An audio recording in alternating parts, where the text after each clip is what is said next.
everybody. Today I have on my FLY t-shirt.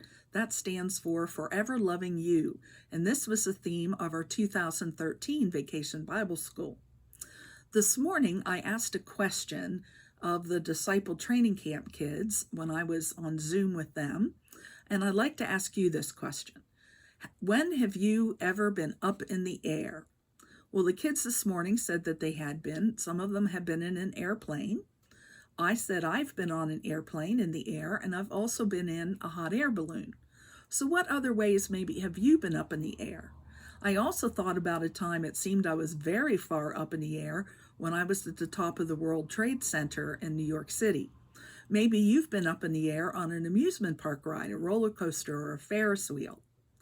Well, what would have been read at our Ascension service, if we could have had one last evening, is this particular text.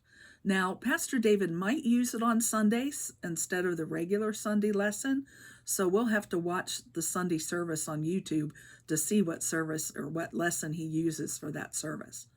But in Luke 24, we can read, "Then Jesus said to them, 'These are my words that I spoke to you while I was still with you, that everything written about me in the law of Moses, the prophets, and the Psalms must be fulfilled.' Then he opened the disciples' minds to understand the scriptures, and he said to them, 'Thus it is written that the Messiah is to suffer and to rise from the dead on the third day, and that repentance and forgiveness of sins is to be proclaimed in his name to all nations, beginning from Jerusalem. You are witnesses of these things. And see, I am sending upon you what my Father promised. So stay here in the city until you have been clothed with power from on high.' Then he led them out as far as Bethany, and lifting up his hands, he blessed them. While he was blessing them, he withdrew from them and was carried up into heaven. And they worshipped him and returned to Jerusalem with great joy, and they were continually in the temple blessing God." So yesterday was Ascension Day. Ascension Day is always 40 days after Easter. The book of Mark has an Ascension story, and Luke also has a slightly different version than he writes in Acts. Matthew has Jesus and his disciples going to a mountain, but we don't read of his rising into heaven. John is the one gospel that doesn't have an Ascension story. So what I'd like you to do is take a look at those texts and see what they have in common.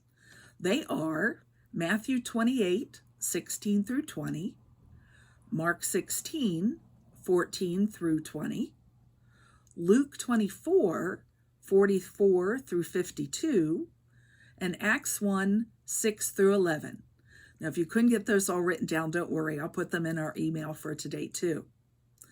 Each of these stories has Jesus' last instructions to his disciples. So I'd like you to look at what are those instructions? And do they apply to you today? How can you be a witness of and for Jesus? There is an Ascension window in our church. Do you know where it is? The first of you who can tell me exactly where it is will get a prize whenever we come back together. So until then, I hope you enjoy your weekend, and I'll see you again on Tuesday for our last week of confirmation videos.